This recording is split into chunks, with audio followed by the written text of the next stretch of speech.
you guys. I am so honored to be here. I can't even emphasize that. So I'll start with that. With so much gratitude, I am here. And I also want to share with you my story about this beautiful child that is within me even now. But if we go back in time, I'm going to take you there. I was this beautiful child who felt every single emotion. I felt it all, just run and stream through my body. I expressed it completely, wholeheartedly. That was oozing from every pore, right? I got an Aries moon. I can't help it. I'm going to be that initiator and that one who gets out there and goes and gets it. Express myself, be myself. Every freaking thing that made me sad, I totally bawled my eyes out. Totally, with all my being, right? When I laughed so hard, my whole body, physically and mentally. When it was tickled, I couldn't help it, I laughed. I still do. When I screamed with fear, I screamed from my gut, literally out of terror. It came from the depths of who I am. And when I squealed with joy, with all the excitement that I had, it just came right out. And when I gasped so deeply with surprise, I could feel it. It took all my breath away. And the anxiety that I had, I would totally bite my tongue. The expression was biting my tongue because I was like, oh my God, like on nerve. Every nerve was on edge with anxiety. These were ways that I totally expressed the way that I felt as a child. And I was literally a fully expressed drama queen. I was that. And eventually, those that were around me,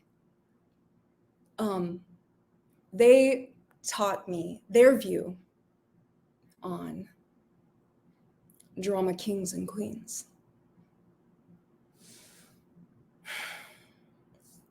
And so it's interesting because what was surrounding me at the time was a very regulated religious society, we can say.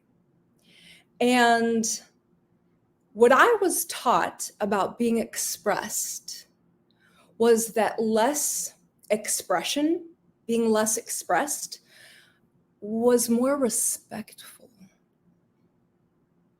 I was also taught that I would look less wild and crazy and dramatic. All of that, if I looked that way, it meant that I looked like a stable, an emotionally stable human being. That's what I received from that. And then the other thing was, I was taught that my senses, my 5 senses, were not as important to living my life as logic was. The whole emphasis was around logic, the word, and that must lead everything around me. So those were big factors in my life at the time. And that's exactly how I forgot that I was a queen. That's exactly how.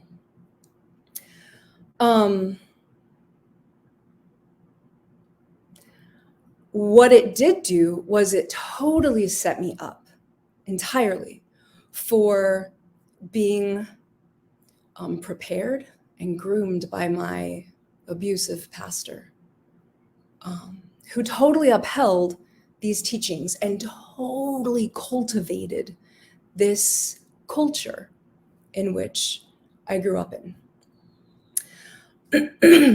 from 15 to 28. Before that, it was still religious, but like next level from 15 to 28. What did that grooming even look like? This is what it looked like. He found all the ways and things in which we had in common. He found those things. He made sure to connect with me on that level. So we both grew up religiously. We both were, I had considered at one point in my life to be a nun. He had considered being a Jesuit. So many things he found. Photography, artistic expression, big time, our art, which he had many parameters for, which we were allowed to express in. So it's really interesting. He would totally ask me my opinion, get ready on this, my opinion on key leadership issues regarding confidential matters about the congregation and even the business that he was running. About congregants of the church, right? And about employees. People that he had, a responsibility to.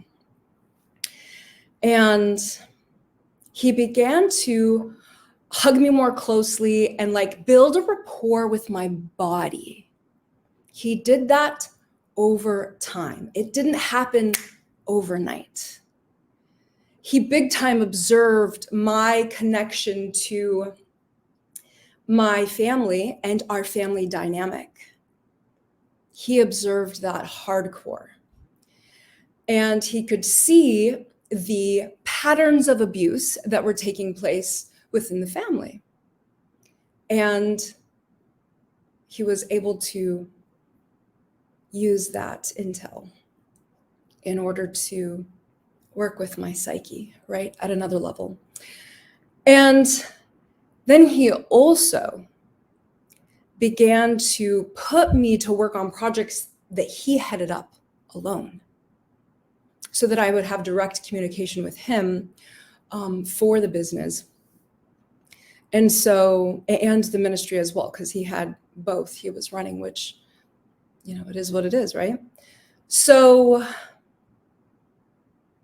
it's really interesting because you can see me, I kind of hesitate. There are times I will share this with you.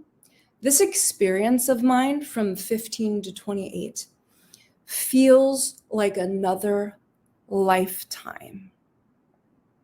Yes, I'm going to say it again. It felt like another lifetime. My childhood feels closer to me and my experience now than those years of 15 to 28 years old.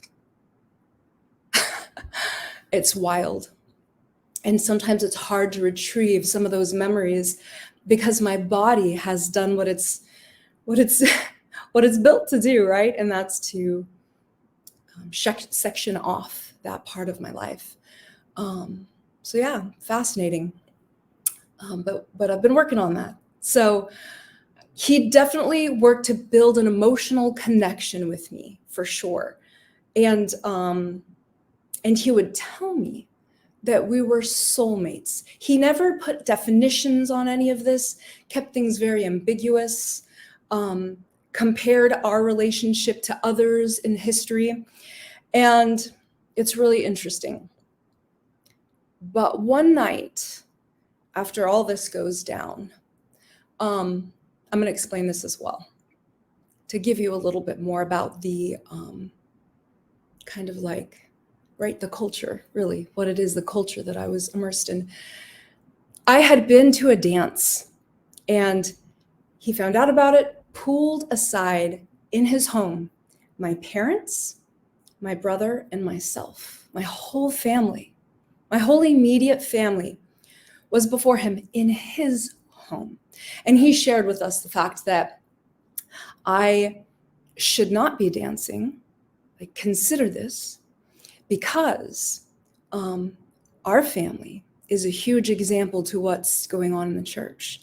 And if I'm interacting with gentlemen in this way, that's encouraging a practice that is unhealthy for the church. Others could do that, but because you're put on this pedestal, you're like a poster child. you have another responsibility. It was as if I was having a talk from my firstborn, like I was the firstborn, right? This is my father telling me what to do, right? Very, very interesting. And furthermore, he told my parents, especially my father, because men are the ones who have that responsibility before God to marry their daughters. So he told my father that he had told all the men that work for him and in church that if any of them were interested in marrying me, they would need to speak to him first before they went and spoke to my father. That's how much influence. I share that with you to help you understand, like, that's how much influence this man had over our family. It's very interesting. Whole nother story for a whole nother day, and those stories are coming, so keep posted. But what I want to share with you is what happened one night. By the way, you should check out that movie. It's really fabulous. Yes, it's from the 1930s, and yes, it's black and white, but you should check it out. One night, he came into the room that I was in, which was the children's room. I was always caring for, from age 15 all the way through that, my whole experience with them. I literally called myself an indentured servant, you guys, because I would help care for their children, for their home. They were raising a business and I was raising their children. It was a beautiful experience for me, even as I look back on it. But as I was doing that, right, and then began to work with him more closely. There was a night, a really big night, where there had been a huge event, a big, big event with thousands of people who had come from all over the world to attend. And it was, tied into religion. It was tied into art. And he was on a high. He was on a complete high. And he had given me some alcohol. And he came into the room at night where the children were, and they were sleeping. And I was not yet. I was getting ready for bed to wake up the next morning, really early in the morning, to go to this event. And he told me all sorts of things. And to be honest with you, I freaking don't remember. I fucking don't remember. It's like that's definitely been blocked out of my mind. And he said all these sweet nothings, I guess, basically. And he took his hands and he began to caress my belly and work his way up my shirt, my pajama shirt. Yeah, I'm like, I just remembered what the hell I was wearing. Wow. And he touched my breast. And let me explain. I was homeschooled and I had never dated. So, yeah, it was literally traumatizing. I literally broke down and began to cry because I'm thinking to myself, this man is married. What the hell? Like, this, we cannot be doing this. This cannot be. It doesn't matter. Everything doesn't matter. Like, this cannot be. And he immediately pulled away and told me this. I'm so sorry. You're just like a magnet to me. I won't ever do it again. Tomorrow's a new day. We'll ask God forgiveness, blah, blah, blah. And then he told me this. And then he said, and don't forget that you wanted this too. My initial gut reaction was this. How can you say that? Like, red flags everywhere, whole body on goddamn alert. My entire body was just,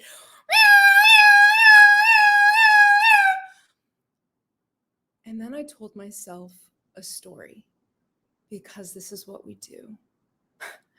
And I told myself this. But wait a minute, body. Wait a minute. Hold up.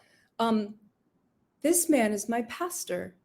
This man is my my beautiful mediator between God and me, the earth. And like, this man is a godly man. Oh my God, this man is like, like potentially, we could be something in the future. And like, I want to honor this man. And like, oh my God, so many wild thoughts went through my mind. And I took that story and I was like, I have to honor this man.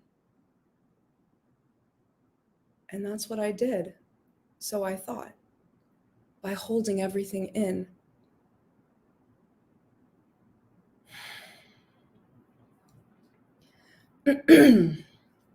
So after years of hiding this, if I'm not mistaken, about 5 years of hiding this. Mind you, that was not the last time he did it. So much more unfolded. He did so many different things to continue to gain my trust and to go further with this sexual abuse that was taking place under his roof, and then eventually in other places around the world, because I would travel with them to help care for their children and represent the ministry in the church. After years of this, an emotion came up for him that, for me, totally woke me up. More to that story, but I'm going to say this for now. And also watching a Katy Perry documentary that subconsciously went into my whole system. And like I said, another story for another time. But right after going to Puerto Rico with my brother and some friends, and on that plane flight, I had seen Katy Perry's documentary and her story, which I resonated with at a level that blew my mind, because I didn't think I was allowed to. The emotion that came up for him was jealousy. And he was beginning to become jealous of all of the men around me and how close I was to certain friends, guy friends. Apparently the women weren't a threat, but apparently the men were. And it was through that I was like, oh my goodness, I have to hide again everything that's going on. So next level, in order to put an end to the situation, what I could do is I could pull out and I could just be like, oh my God, whatever it is that I thought this man was going to give me, that he had made all these promises to me, whatever I thought was there, I need to let that go in order for him to go do his work, your work, God, your work. I will let it go so that he can do his thing. And I know that you will take care of me, because like, oh my God, I don't even know what my world will be now. So I didn't even say anything to him. I just pulled myself back entirely, all my energy, all of it. Most of my chart is Scorpio. So we know what that looks like. If you happen to just get on the online, you'll learn. Totally pull back my energy. And he felt that. And let me tell you, the stories that came out of that experience are wild and are still yet to be said. But they're there. And it was through that I asked God in that moment where all of the drama was going on, and I knew that I had to remove myself from the picture in order for him to continue on his work.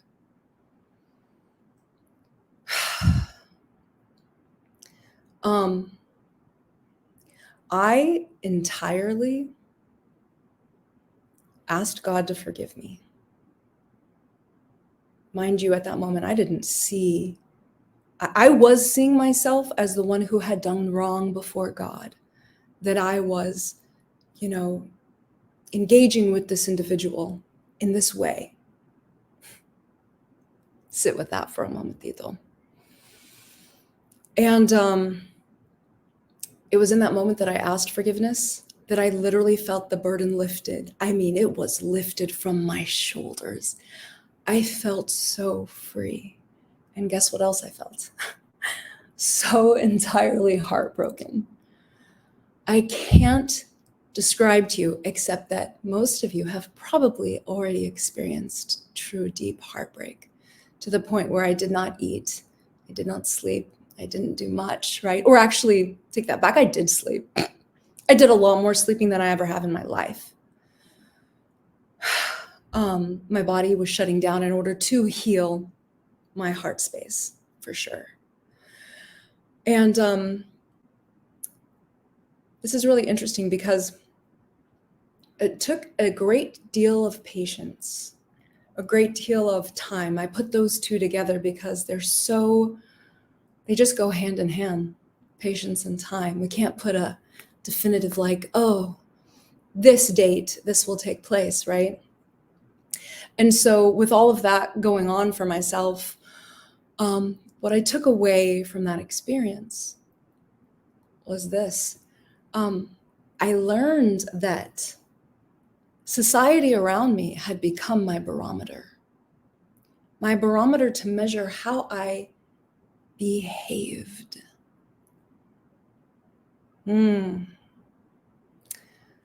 I also learned this very simple fact, which is a gem I'm about to hand to you, and I'm sure it's not the first time you've heard it, but I'm going to hand it to you again. It's this. Something key in life here is the pattern of the weave of the womb. The womb, matrix, madre, matron. The pattern, padre, patron, patron. If you can observe the womb, this place that holds us in, right, and nurtures us, and realize that the weave of it, the netting of it, right, the pattern of it, the Father, gives us those, that holding net, right? The womb, pattern, the weave of the womb. Think about that for a moment.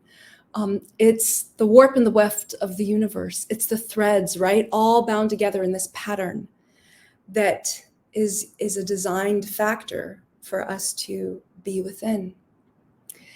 And here's what I learned about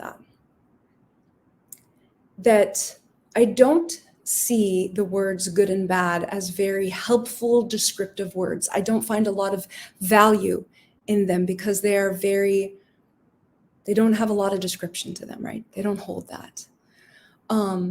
Here's what I've found. It's described in many mythologies or religion or spirituality in the way that people say light and dark, right? My observation about light is that it is the seen energy, the rainbow, the visible light, and then the dark is the energy that we do not see, the unseen.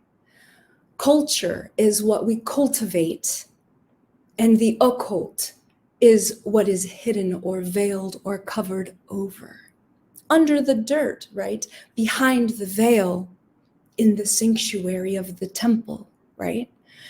So my observation through this whole experience was recognizing that these archangels that we're told about that build with the light, there are also the demons that distort the light.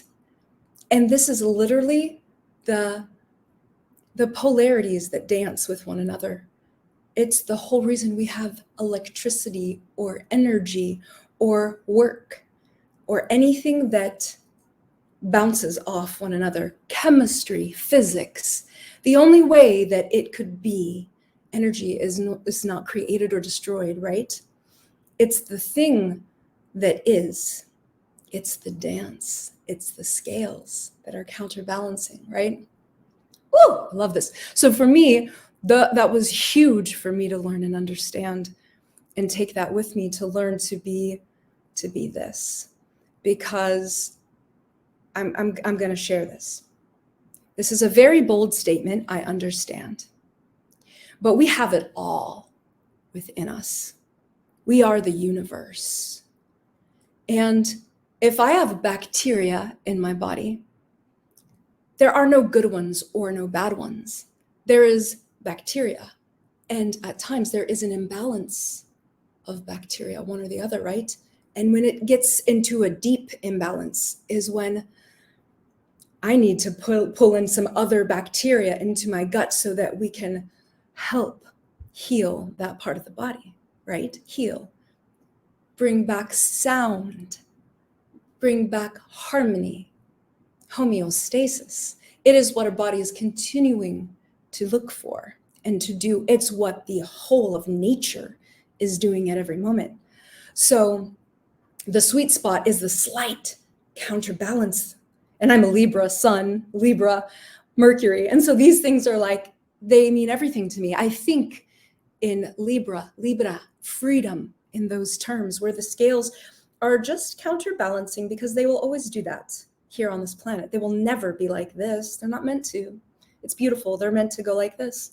But it's when there is a deep imbalance that we get to address it. That's what we get to do. So the next thing I learned is observing this triangle of the drama of life that we live in. And that triangle, most of us see ourselves as the protagonist, right? The person in the middle of the story, right? The things are happening to us.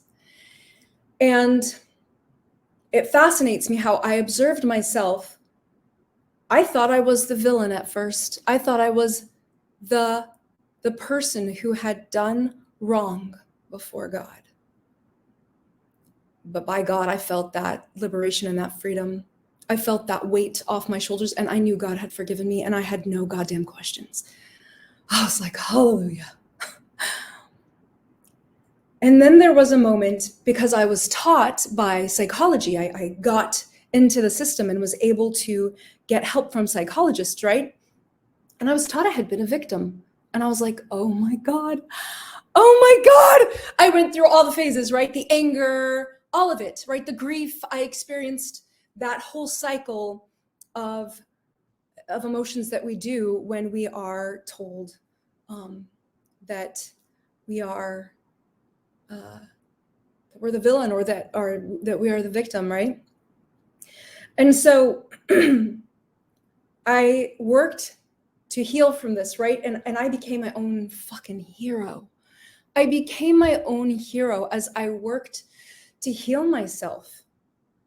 But to really, truly close the entire loop of it all, there was a piece that I got to learn along the way. And here's this other gem I'm about to offer you.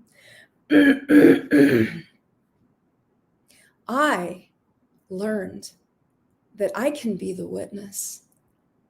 I could put myself in the place of God, be the fly on the wall, be God, right? Watching the movie of me here on earth, and bring all the compassion and all the love to myself as I saw myself in these different positions. And I witnessed something. I witnessed this. I witnessed that as the hero, I can actually, that there's a flip side to that hero. And I could become the masochist. I could become the martyr, where I sacrifice myself for the entire world. And I was like, oh, here is where again we get to counterbalance. I was like, beautiful.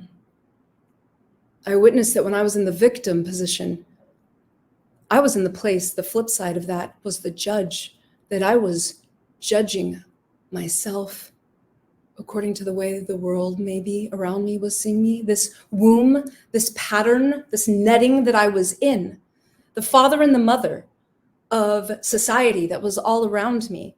I saw myself in that, and I was like, oh shit. Like, wow, I'm judging myself according to the structure that is around me. And then as the victim, I saw the flip side of the victim, and I was like, I was the enabler. I was enabling myself to sit there at moments in my life, and I was like, God, universe, why are you doing this to me? Why? Society, why are you doing this to me? Why? Fascinating. So, yeah, that first thing I'm going back to is the pattern of the matrix, right? The netting of the womb. I literally broke my water, and I was released from the womb and from that pattern of that life in that church and that experience and that netting that he had created in that womb, the culture that I was in. I was released and I had a complete rebirth. And it's fascinating because that rebirth continued to happen because I was in college, and then I was in a new pattern and womb of the matrix, of the pattern of the matrix, right? I was in a new one. And then at work, I was in a new one, right? In the career I was in. It was fascinating. I just observed myself in these different situations and brought to the table this triangle and pulling back and being the witness, the fly on the wall, God, if you will, right? And recognized what was happening around me. And it has allowed me to bring compassion to this world in a way I didn't even know I could have. I thought I was already so brimming with love, so brimming with excitement for life. Let me tell you, I am that motherfucker who's high on life. I did not know. I did not know that I could feel even more compassion and even more love for humanity. And this is why I share with you guys that I am here. Tune in if you care to witness me freaking light the way, grow my empire, and co-create our new world, because I am working to empower you to do the exact same just by living. That's all. Living and breathing. It's beautiful. And I cannot be more grateful to you for being my mirror. I am your mirror, you are mine, and I am so grateful for this shared experience. And for when we are building, as we as archangels are building with the light, or also as we are totally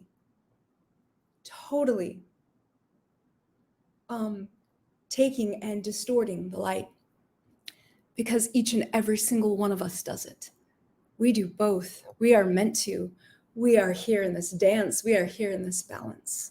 So that's what I want to share with you. That is part of my story. I look forward to sharing so much more of it with you guys. And yeah, that's what's up. So thank you for being here.